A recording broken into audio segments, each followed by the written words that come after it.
Brother.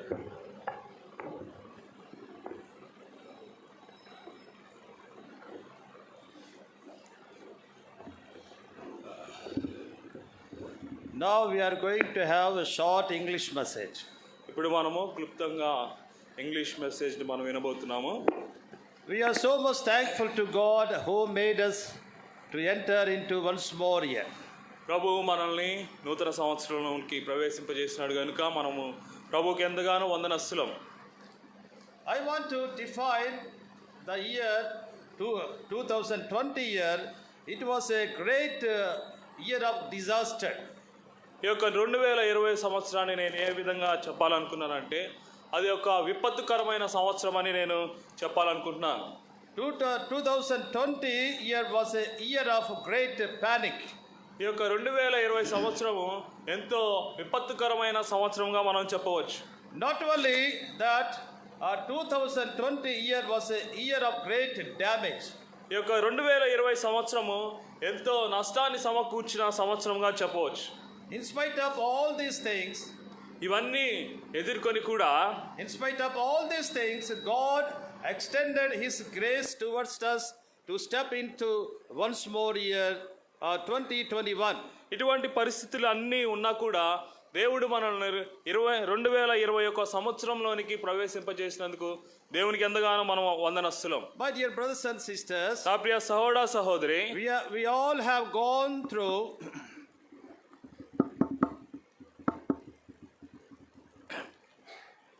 we all have gone through lot of suffering in the past year. గడిచిన సంవత్సరంలో మనము అనేక విధములుగా శ్రమల గుండా మనం వెళ్తూ వచ్చాం. 2020 year was a year of a pandemic. ఈ యొక్క 2020 సంవత్సరం ఒక మహమ్మారిగా మనం చెప్పవచ్చు. It was a year of great anxiety. ఒక ఎంతో చింతతో కూడుకున్న సంవత్సరం అని మనం చెప్పవచ్చు. Not only we, మనం మాత్రమే కాదు, but across the world. ఈ లోకమంతా కూడా ఇటువంటి పరిస్థితులు ఎదుర్కొంది. In spite of all these things, ఇటువంటి పరిస్థితులు ఉన్నా కూడా God kept us alive. మనల్ని దేవుడు సజీవులుగా ఉంచినాడు. And extended His grace towards us to enter into once more year. ఈ యొక్క మరొక సంవత్సరంలోనికి ప్రవేశించడానికి దేవుడు మన ఎడల కృపను వెల్లడించిన వాడే ఉంటున్నాడు.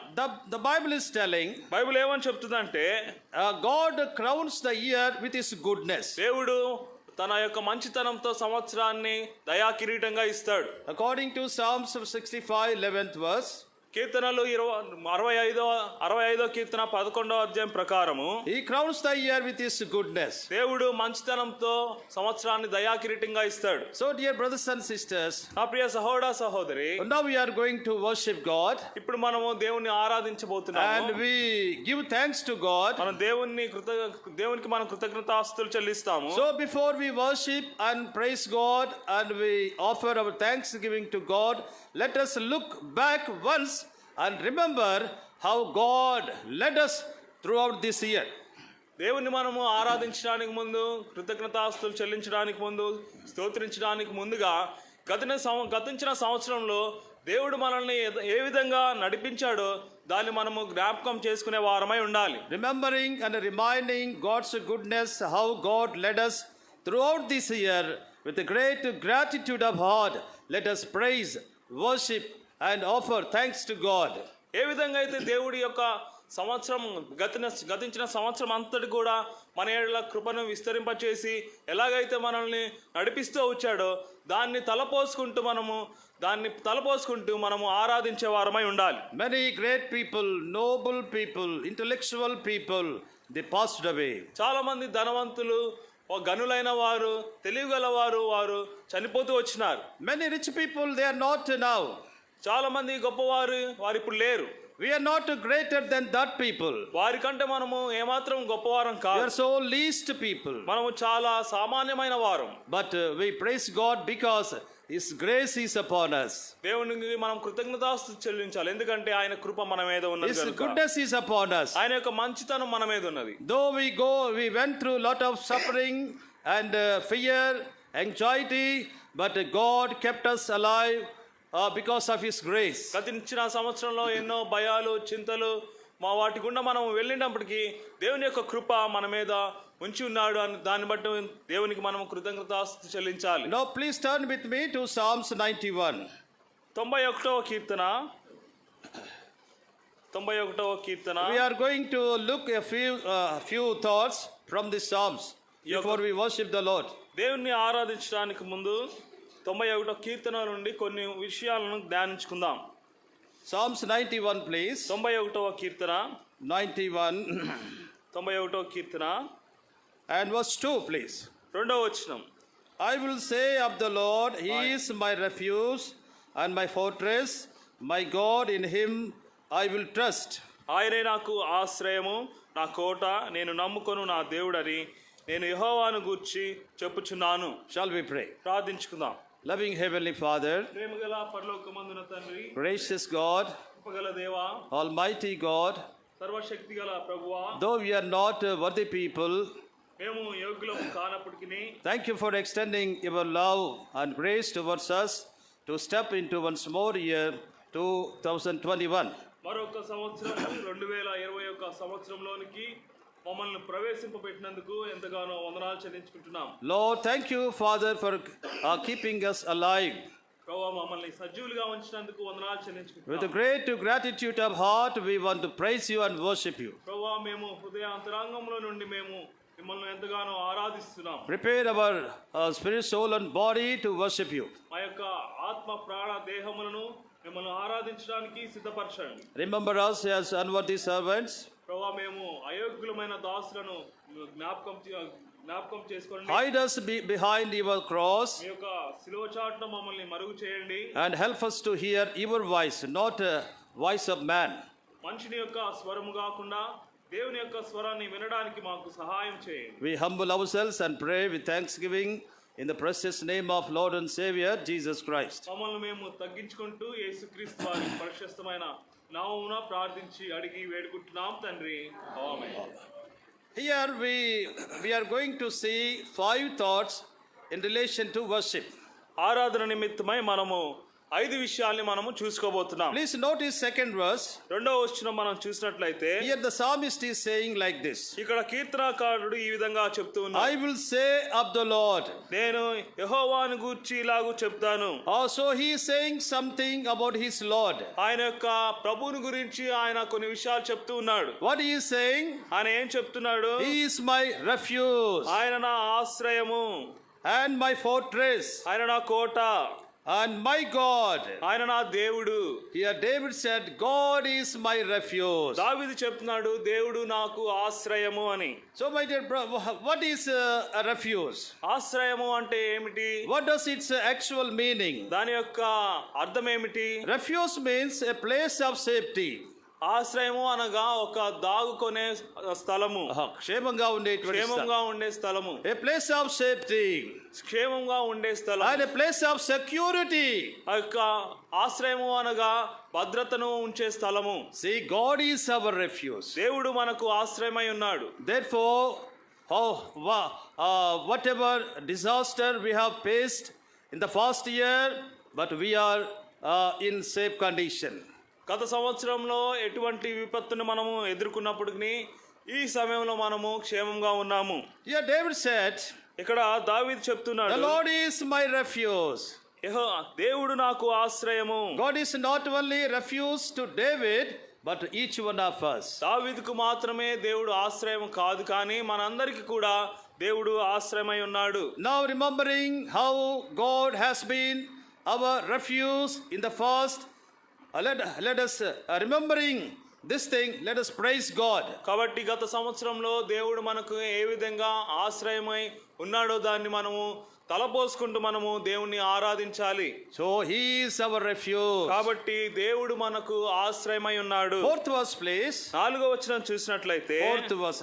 4వ He వచనం, shall cover you with his feathers, and under his wings you shall take refuge. ఆయన తన రెక్కలతో నిన్ను కప్పును, ఆయన రెక్కల క్రింద నీకు ఆశ్రయం కలుగును. See what a sentence he is using. చూడండి ఎటువంటి పదాలను దావీదు ఉపయోగిస్తున్నాడో చూడవచ్చు. See what a tremendous terms he is using. చూడండి ఎంత అద్భుతమైన పదాలు దావీదు ఉపయోగిస్తున్నాడు. He shall cover you with his feathers.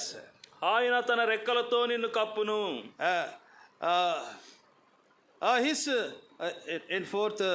In fourth verse, he shall cover you with his feathers, and under his wings you shall take refuge. ఆయన తన రెక్కలతో నిన్ను కప్పును, ఆయన రెక్కల క్రింద నీకు ఆశ్రయము కలుగును. So, dear brothers and sisters, నా ప్రియ సహోదర సహోదరి, God is our refuge. దేవుడు మనకు ఆశ్రయము. And under his wings, he has given us refuge. ఆయన యొక్క రెక్కల కింద మనకు ఆశ్రయాన్ని ఇచ్చాడు. That is why we are in safe condition. అందు నిమిత్తమై మనము క్షేమంగా ఉన్నాము. Though we have gone through lot of fear and anxiety and lot of troubles, but he has been our refuge. గత సంవత్సరంలో ఎన్నో భయాలు, చింతలు మనము వాటి గుండా వెళ్ళినప్పటికీ మనము దేవుని యొక్క ఆశ్రయంలో మనము భద్రంగా ఉన్నాము. And 9th verse, please. 9వ వచనం మనం చూసినట్లయితే, Because you have made the Lord, who is my refuge, even the Most High, your dwelling place. యెహోవా నీవే నా ఆశ్రయము అని నీవు మహోన్నతుడైన దేవుని నీకు నివాస స్థలముగా చేసుకొని ఉన్నావు. See what a wonderful thing it is. చూడండి ఎంత అద్భుతమైన విషయము. David is saying, దావీదు చెప్తున్నాడు, because you have made the Lord, who is my refuge, even the Most High, your dwelling place. యెహోవా నీవే నా ఆశ్రయము అని నీవు మహోన్నతుడైన దేవుని నీకు నివాస స్థలంగా చేసుకొని ఉన్నావు. So my first point for worship is, God is our refuge. మొట్టమొదటిగా మన యొక్క ఆరాధన కొరకు మొట్టమొదటి విషయం ఏంటంటే దేవుడు మనకు ఆశ్రయమై He ఉన్నాడు. is the base for our safety. మన యొక్క భద్రతకు ఆయన మూలమై ఉన్నాడు. And he is the base for our security. మన యొక్క భద్రత విషయమై ఆయన మూలమై ఉన్నాడు. Remembering this thing, let us praise and worship God. ఈ యొక్క విషయాలను జ్ఞాపకం చేసుకుంటూ దేవుణ్ణి మనము ఆరాధించాలి. For the first one, he is our refuge. మొట్టమొదటిగా ఆయన మనకు ఆశ్రయము. The second one is, రెండో విషయం ఏంటంటే, David is using another wonderful word. దావీదు ఇంకొక పదాన్ని, అద్భుతమైన పదాన్ని ఉపయోగిస్తున్నాడు. The Lord is my fortress. ఆ దేవుడు నాకు కోట అయి ఉన్నాడు. See, God has been our fortress. దేవుడు మనకు కోట అయి ఉన్నాడు. So what does fortress meaning? కోట దాని యొక్క అర్థం ఏమిటి? In the ancient world, మనము పురాతన కాలం మనం kings చూసినట్లయితే used to build fortress.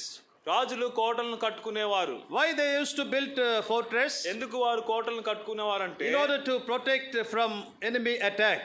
శత్రు యొక్క దాడి నుండి తప్పించుకోవడానికి కోటలను కట్టుకునేవారు. So my dear brothers and sisters, నా ప్రియ సహోదర in the సహోదరి, past year, గతించిన సంవత్సరంలో how many times enemy tried to attack you?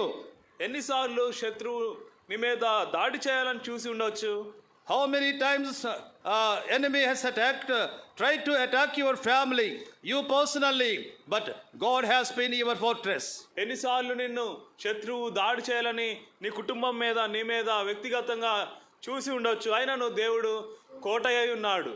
David went lot of trouble, దావీదు ఎన్నో శ్రమల గుండా వెళ్తూ వచ్చినాడు. and out of his experience he is telling, తన యొక్క అనుభవం నుండి దావీదు చెప్తూ ఉంటున్నాడు, God is my fortress. దేవుడు నాకు కోట అయి ఉన్నాడు అని. Enemy many times enemy tried to attack me, but God was my fortress. శత్రువు అనేక సార్లు దావీదు మీద దాడి చేయాలని చూస్తూ వచ్చినాడు, కానీ దేవుడు దావీదుకి కోట అయి ఉన్నాడు. Similarly, my dear brothers and sisters, అదే విధంగా సహోదర సహోదరి, God is our refuge. దేవుడు మనకు కూడా కోట అయి ఉన్నాడు. God is our fortress. దేవుడు మనకు కోట అయి ఉన్నాడు. And third one is, మూడో విషయం ఏంటంటే, the Lord is my God. దేవుడు My God in whom I trust. నేను యెహోవాను నేను నమ్ముకొను నా దేవుడు. So he trusted in a God. దావీదు దేవుని పట్ల నమ్మిక ఉంచుతూ వచ్చినాడు. So three things we have seen. మూడు విషయాలు మనం చూస్తూ వచ్చాం. God was his refuge. దేవుడు ఆయనకి ఆశ్రమై ఉన్నాడు. Second, he was his fortress. దేవుడు మనకు కోట అయి ఉన్నాడు. And third, he was his God. దేవుడు మనకు ప్రభు అయి ఉన్నాడు. What kind of God he was? మనకు ఎలాంటి దేవుడు ఆయన? Most high God. ఆయన సర్వోన్నతుడైన మహోన్నతమైన దేవుడు. And almighty God. సర్వశక్తి గల దేవుడు. See first verse. మొదటి వచనం మనం Psalms చూసినట్లయితే 91 first verse. 91వ కీర్తన మొదటి వచనం. He who dwells in the secret place of the Most High shall abide under the shadow of the Almighty. మహోన్నతుని చాటున నివసించేటి వాడే సర్వశక్తిని నీడను విశ్రమించువాడు. So what kind of God he was? ఎటువంటి దేవుడు ఈయన? Most high God ఆయన మహోన్నతుడైన దేవుడు, and almighty God. ఆయన సర్వశక్తి గల దేవుడు. So therefore he worshipped God. అందు నిమిత్తమై ఆయన దేవుణ్ణి ఆరాధిస్తూ వచ్చినాడు. We too remembering these things, let us praise and worship God. మనము కూడా ఈ యొక్క విషయాల్ని మనం జ్ఞాపకం చేసుకుంటూ దేవుణ్ణి మనము ఆరాధించే వారమై He is ఉండాలి. our refuge. ఆయన మనకు ఆశ్రమై ఉన్నాడు. He is our fortress. ఆయన మనకు కోటై ఉన్నాడు. And he is our God. ఆయన మనకు దేవుడై ఉన్నాడు. And fourth one is, నాలుగో విషయం ఏంటంటే, third verse please. మూడవ వచనము, Surely he shall deliver you from the snare of the fowler and from the perilous pestilence. పేటకాని ఊరిలో నుండి ఆయన నిన్ను విడిపించును, నాశనకరమైన తెగులు రాకుండా నిన్ను రక్షించును. The fourth one, he is our deliverer. ఆయన నాలుగవది ఏంటంటే ఆయన మనల్ని విడిపించేవాడు. He delivered us from the snare of the fowler. పేటకాని ఊరిలో నుండి ఆయన మనల్ని విడిపించేవాడు. And also he delivered us from the perilous pestilence. అంత మాత్రమే కాదు, నాశనకరమైన తెగులు రాకుండా మనల్ని రక్షించేవాడు. In the past year we have seen how perilous pestilence was troubled us. గత సంవత్సరంలో మనం చూసినట్లయితే నాశనకరమైన తెగులు మనల్ని ఎంతగా ఇబ్బంది పెట్టిందో మనం చూడవచ్చు. So he is our deliverer. ఆయన మనల్ని విడిపించేవాడు. And he delivered us from all kinds of fear. ప్రతి విధమైన భయం నుండి ఆయన మనల్ని విడిపించేవాడు. Fear of coronavirus. ఈ యొక్క కరోనా భయం నుండి విడిపించేవాడు. And fear of many kinds of troubles. అనేక విధములైన ఇబ్బందుల నుండి ఆయన మనల్ని విడిపించేవాడు. This is the fourth one. ఇది నాలుగో విషయం. So my dear brothers and sisters, నా ప్రియ సహోదర సహోదరి, in this new year, ఈ యొక్క నూతన సంవత్సరంలో remembering all these things ఈ యొక్క విషయాలన్నీ జ్ఞాపకం from చేసుకుంటూ the bottom of your heart, మన యొక్క హృదయ అంతరంగంలో నుండి with all our heart, మన యొక్క పూర్ణ హృదయంతో praise God and glorify him. దేవుణ్ణి ఆరాధించాలి, దేవుణ్ణి మహిమపరచాలి. And the fifth one is, ఐదో విషయం ఏంటంటే, here we see our fourth verse please. నాలుగో వచనం, For last line, his truth shall be your shield and buckler. ఆయన సత్యము కేడమును డాలునై ఉన్నది. And fifthly, he is our shield. ఐదవదిగా ఆయన మనకు కేడమై ఉన్నాడు. Kedam means kavachemu. కేడము అంటే కవచము. When a soldier goes to battlefield, ఒక యుద్ధానికి వెళ్ళేటప్పుడు యుద్ధశూరుడు ఏం చేస్తాడంటే, సైనికుడు ఏం చేస్తాడంటే, what this soldier used to do, ఈ యొక్క సైనికుడు ఏం చేస్తాడు, he used to put on this shield when he goes to the battle. ఆయన యుద్ధంలోనికి వెళ్ళినప్పుడు సైనికుడు ఈ యొక్క కవచాన్ని ఉపయోగిస్తూ ఉంటాడు. This shield will protect him from the arrow of the enemy. శత్రు యొక్క బాణం నుండి ఈ యొక్క కవచం ఏం చేస్తుంటే కాపాడుతుంది. Dear brothers and sisters, నా యొక్క ప్రియమైన సహోదర remember God is your shield. దేవుడు నీకు కేడమై ఉన్నాడు. God is your kavachamu. దేవుడు నీకు కవచమై ఉన్నాడు. And many times Satan, our enemy, he tried to shoot you his arrow.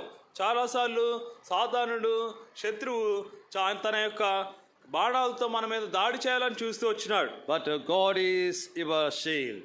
కానీ దేవుడు మనకు కవచమై ఉన్నాడు. That is why you are in safe condition. అందు నిమిత్తమై మనము భద్రంగా ఉంటూ David says one wonderful thing. దావీదు ఒక మంచి మాట చెప్తూ ఉంటున్నాడు. Psalm 16. 16వ Keerthana. In Telugu it is very well. తెలుగులో చాలా చక్కగా రాయబడుతూ వచ్చింది.